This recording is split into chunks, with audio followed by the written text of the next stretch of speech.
નમસ્તે વિદ્યાર્થી મિત્રો, જ્ઞાનપથ સ્કૂલમાં આપનું હાર્દિક સ્વાગત છે. હવે આજે આપણે વ્યાકરણનો ટોપિક સર્વનામ કરીશું. બરાબર, વ્યાકરણનો ટોપિક સર્વનામ કરીશું. તમારે કંઈ પાકી બુકમાં લખવાનું નથી, પણ તમારે ખાલી સમજવાનું છે કે સર્વનામ શું છે, સર્વનામ કોને કહેવાય, સર્વનામના પ્રકાર શું છે. બરાબર, પ્રકાર તો અમુક જ તમારે આવશે ભણવામાં અત્યારે, પણ અત્યારે હું ટોપિક કરાવું છું તો સાથે સાથે તમને કહેતી જ જઈશ કે શું કેવું સર્વનામ. બરાબર, એટલા માટે તો કે નીચે દી ગઈ હુઈ વાક્ય પઢીએ. राम ने कहा राम अच्छा लड़का है. राम ने कहा मैं अच्छा लड़का હું. બરાબર, હવે એમાં ફેર શું લાગ્યો તો કે જો માં શું કીધું, રામ કીધું, અને નીચેનામાં શું કીધું, મેં. તો શબ્દની નામ જગ્યાએ મેં, હું, તે, તેનો ગમે તો હમ, તુમ, બરાબર, એ લગાવી શકો, એને કહેવાય સર્વનામ. સૈનિક બોલે સૈનિક લડતે હે અને સૈનિક બોલે હમ લડતે હે. તો શું આવ્યું કે શબ્દની જગ્યાએ સર્વનામની જગ્યાએ સર્વનામ મૂકે એને શું કહેવાય, સર્વનામ કહેવાય. એટલે કે હમ, તું, તે, તો. ગુજરાતીમાં આપણે ઘણું બધું આવે, આમાં થોડા શબ્દો અમુક આવે, ઉસકે, ઉનકી, જી હોય. બરાબર, તો કે નામની જગ્યાએ જે શબ્દ મૂકવામાં આવે બીજો એને સર્વનામ કહેવાય છે. ચાલો ત્યારબાદ આગળ आरती ने आशीष से पूछा आशीष कहाँ जा रहे हो. तो પછી आरती ने आशीष से पूछा तुम कहाँ जा रहे हो. બરાબર, બે વાક્યો એકનું એક જ થયું, પણ માં શું નામ મૂક્યું અને અહીંયા શું મૂક્યું, સર્વનામ મૂક્યું. બરાબર, ચાલો विभाग अ के पहले वाक्य में वक्ता राम ने अपने लिए अपने नाम का प्रयोग किया है और वाक्य में राम संज्ञा के दूसरी बार आना खटकता है. એટલે કે બીજી વાર રામ આવે ને, એવી રીતે રામ બીજી વાર લખ્યું. दूसरे वाक्य में वक्ता राम ने अपने नाम के बदले मैं शब्द का प्रयोग किया है. यह अच्छा लगता है એટલે કે ઓલું વાક્ય અટપટું જેવું લાગે, સરખું વ્યવસ્થિત ન લાગે, અને ઓલું મેં વાપર્યું, મેં અચ્છા લડકા હું, રામ અચ્છા લડકા હે. બરાબર, એના ને એના માટે બોલતો હોય તો કે હું મેં અચ્છા લડકા હું એમ કહી શકો, ઓલો કે રામ અચ્છા લડકા હે, એટલે બીજાને કહેતો હોય તો સારું લાગે કંઈક, પણ પોતાને કહે એ સારું લાગે નહીં.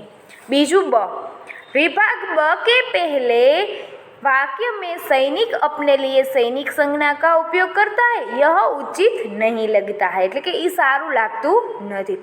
दूसरी वाक्य में सैनिक संज्ञा के स्थान पर हम शब्द का उपयोग किया गया है, એટલે કે हम શબ્દનો ઉપયોગ કર્યો છે. यह अच्छा लगता है.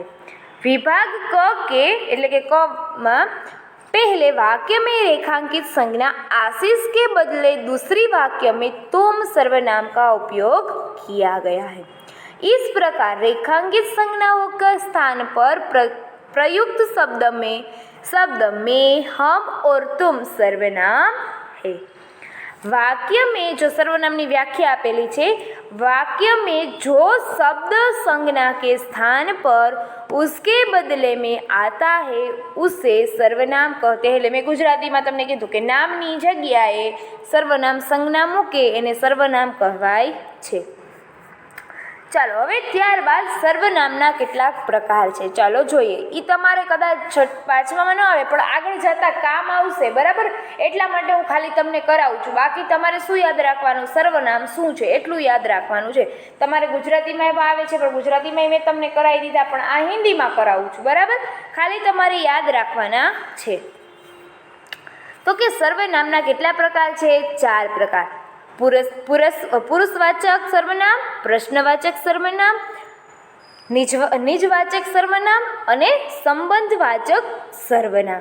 એટલે હવે બધાના અલગ અલગ સર્વનામ આપેલા છે. तो कि यहाँ केवल पुरुषवाचक सर्वनाम और प्रश्नवाचक सर्वनाम के बारे में ही चर्चा की जाएगी. એટલે કે બે જનું તમને ચર્ચા હું કરીશ. તો ચાલો પહેલું પુરુષવાચક સર્વનામ. એટલે કે પુરુષવાચક સર્વનામના પણ કેટલા પ્રકાર છે, 3 પ્રકાર. તમારે કશું જ યાદ નથી રાખવાનું, તમારે ખાલી સર્વનામ શું છે એટલું જ યાદ રાખવાનું છે. આ તો તમારે આગળ જતાં કામ આવે એટલા માટે મેં એક ટોપિક કરાવ્યો છે, તો મેં કીધું સાથે સાથે થોડું ઘણું કરાવી દઉં, જેટલું યાદ રહે એટલું, બાકી જરૂરી નથી. બરાબર.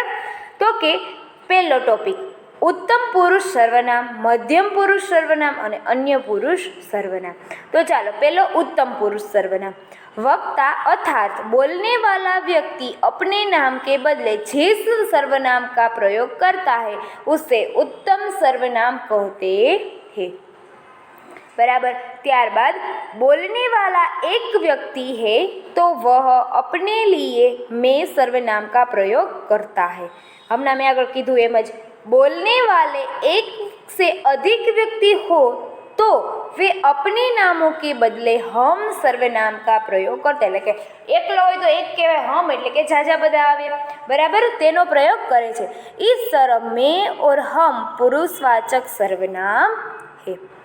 उत्तम पुरुष सर्वनाम के रूप एक वचन અને बहुवचन. मैं तो કે हम, મને તો કે અમને, मुझे तो કે हमें, मुझसे तो के हमसे, मेरे लिए तो के हमारे लिए, मेरा मेरी मेरे तो के हमारा हमारी हमारे.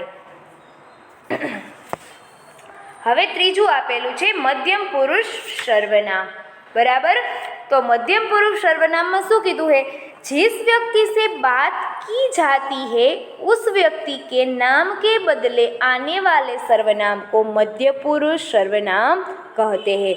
बराबर. शू कीधु, व्यक्ति के बात की जाती એટલે કે કેવી વાત એમ કે, તો કે તું તુમ આપ એટલે વાત જે પ્રમાણે કરી હોય, જા રહા. જો એક આપણે પહેલું આવ્યું હતું કે આશીષ કહાં જા રહા હે, તો શું એની જગ્યાએ મૂક્યું હતું, તો તુમ મૂક્યું હતું ને કે તુમ કહાં જા રહે હે, તો કે ઈ શેમાં આવે, તો કે મધ્યમ પુરુષ સર્વનામ.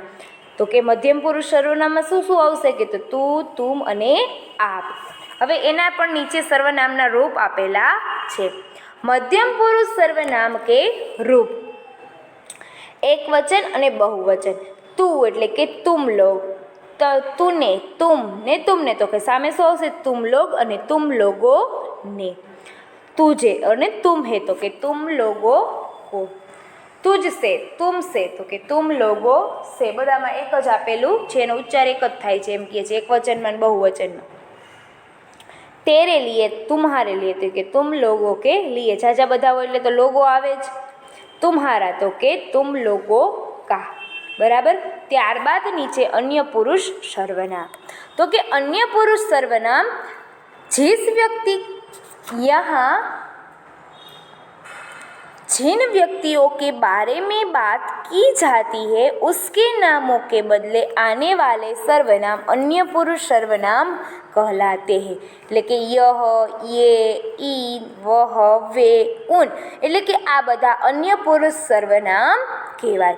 બરાબર. તમારે બહુ આગળ ડીપમાં જવાનું નથી, આટલે સુધી આવડે એટલું ઘણું છે, આગળ આપણે બહુ કંઈ કરવાનું નથી. બરાબર. હવે પ્રશ્નાર્થનું કહી દઉં, પાછળ પ્રશ્નાર્થનું આપેલું છે. તો કે પ્રશ્નાર્થ વાક્ય सर्ववाचक सर्वनाम. नीचे दी गई हुई वाक्य पढ़िए. तुमने उससे क्या दिया, प्रश्नार्थ थयो. वह कौन जा रहा है, प्रश्नार्थ वाक्य थયું. पहला इनाम किसे मिलेगा, प्रश्न पूछो. यह किसका मकान है, प्रश्न पूछो. આવ્યું ને પ્રશ્નાર્થ વાક્ય. प्रश्नवाचक એટલે प्रश्नार्थ वाक्य આપણે ગુજરાતીમાં કહી શકીએ. ऊपर के वाक्यों में कहाँ, कौन, किसे और किसका ये रेखांकित शब्द किसी व्यक्ति या वस्तु के नाम के स्थान पर आए हैं, इसलिए ये सर्वनाम है. उनका प्रयोग प्रश्न पूछने के लिए हुआ है.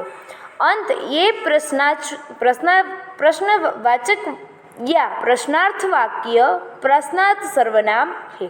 गुजराती में प्रश्नार्थ वाक्य कहीं ना अपने ये है. जिस सर्वनाम से किसी के बारे में प्रश्न किया जाए उसे प्रश्नवाचक सर्वनाम कहते हैं. ચાલો એની નીચે એના બોક્સ આપેલા છે. પ્રશ્નવાચક એટલે કોણ સર્વનામ કે રૂપ में એટલે કે કોણ એમ, એક વચન ને બહુવચન. કોણ કિસસે એટલે કોને ને કિન્હોને, किसे किसको, किन्हे किनको, किससे किसके द्वारा तो कि किन्हे किनके द्वारा, किसको किसके लिए तो कि किन लोगों को के लिए, किससे तो के किनसे, किसका किसके तो के किनका किसके किनके, किस में तो किस पर तो के किन में ने किन पर। बराबर। ચાલો હવે આ તમારો સર્વનામનો ટોપિક પૂર્ણ થાય છે। હવે ત્યારબાદ બીજો ટોપિક આપણે કરીએ। હવે ત્યારબાદ આપણે વિશેષણ શું છે, કંઈક વિશેષ નીકળતું હોય વાક્યમાંથી એને વિશેષણ કહેવાય, આટલું યાદ રાખવાનું। તો કે નીચે દી ગઈ હુઈ વાક્ય પઢીએ। અવંતી એક હસમુખી વ્યક્તિ થા, તો કે એમાંથી શું હસમુખી નીચે લીટી છે, ઉસકા કંઠ મધુર હે, મધુરની નીચે એટલે કે એમાંથી કંઈક મહત્વની। માને 3 સવાલ પૂછે, मैंने थोड़ा पानी पिया, वह बहादुर है। ऊपर के वाक्यों में रेखांकित शब्दों पर ध्यान दीजिए। अवंती कैसी व्यक्ति, अवंतिका ता આવ્યો, અવંતી એટલે લડકી થઈ જાય ને, કેસા વ્યક્તિ થા તો કે કેવું હતું તો કે હસમુખ, ઉપર આપેલું જ હતું।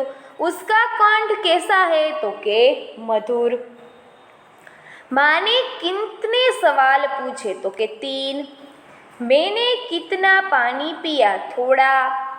वह कैसा है तो के बहादुर। तो के हसमुख शब्द अवंती संज्ञा की विशेषता बताता है। એટલે મેં કીધું જો શબ્દ વાક્યમાંથી શું વિશેષ નીકળે એને વિશેષતા વિશેષણ કહેવાય। મધુર શબ્દ કંઠ संज्ञा की विशेषता बताता है। 3 शब्द सवाल संज्ञा की विशेषता प्रकट करता है। थोड़ा शब्द पानी की संज्ञा की विशेषता बताता है। बहादुर शब्द वह सर्वनाम की विशेषता बताता है। इस प्रकार ऊपर के वाक्यों में रेखांकित शब्द किसी न किसी संज्ञा या सर्वनाम की विशेषता सूचित करते हैं, इसलिए ये शब्द विशेषण है। जो शब्द संज्ञा या सर्वनाम की विशेषता सूचित करता है तो उसे विशेषण कहते हैं। बराबर। ચાલો હવે નીચે વિશેષણના ભેદ એટલે કે પ્રકાર આપેલા છે। ભેદ એટલે કે પ્રકાર તો કેટલા છે તો કે વિશેષણ કે 4 ભેદ છે। તો પેલું ગુણવાચક, સંજ્ઞાવાચક, પરિમાણવાચક અને સર્વનામિક વાચક। બરાબર। આ તમારે ડીપમાં ન જવાનું, હું ખાલી કહી દઉં છું। તો કે ગુણવાચક, जिस विशेषण संज्ञा के गुण, दोष, रूप, रंग, आकार, प्रकार तथा दशा, स्थिति आदि को बोध हो उसे गुणवाचक विशेषण कहते हैं। जैसे अच्छा लड़का, बुरा आदमी, लंबा कद, गोरा रंग, सुडौल शरीर, गरीब स्त्री, बीमार व्यक्ति आदि गुणवाचक विशेषण है। त्यारबाद संज्ञा विशेषण, जो विशेषण संज्ञा की संख्या बताए उसे संख्यावाचक विशेषण कहते हैं। जैसे 5 उंगलियां, 2 आँखें, 4 लड़के, 5-7 दिन, 50 साल, कुछ पेड़ आदि संज्ञावाचक विशेषण है। એટલે સંજ્ઞાવાચક એટલે કે સંજ્ઞા બતાવતા, ગણતરી બતાવતા હોય એવા સંખ્યા ગણ, સંજ્ઞા શું સોરીઓ સંખ્યાવાચક। ત્રીજું પરિમાણવાચક વિશેષણ એટલે કે પ્રમાણ બતાવતા હોય, કેટલું છે, લીટર, 1.5 લીટર, થોડું, આ તે બધું, એને શું કહેવાય પરિમાણવાચક। जो विशेषण संज्ञा का परिमाण એટલે કે વજન, તોલ, માપ की जानकारी दे उसे परिमाणवाचक विशेषण कहते हैं। जैसे 2 लीटर तेल, 5 मीटर कपड़ा, 2.5 घंटा, थोड़ा दूध, 2 किलो शक्कर आदि परिमाणवाचक शब्द है। હવે ચોથું सर्वनामिक विशेषण, जो सर्वनाम संज्ञा के पहले आकार उसकी विशेषता बताता है उसे सर्वनामिक विशेषण कहते हैं। जैसे वह पेड़ आम का है એટલે કે જો એમાં નામ वह બતાવ્યું ને સંજ્ઞા કહેવાય ને, એટલે यह कमरा नया है, मेरा घर पास में ही है, आपकी पुस्तक मेज पर है। बराबर। ई તમને શું બતાવે છે? સંજ્ઞા બતાવે છે ને, વહ, યહ, મેરા એટલે કે સર્વનામિક વિશેષણ કહેવાય છે। તો ચાલો હવે આપણે અહીંયા સુધી રાખીએ। અસ્તુ, જય હિન્દ, વંદે માતરમ।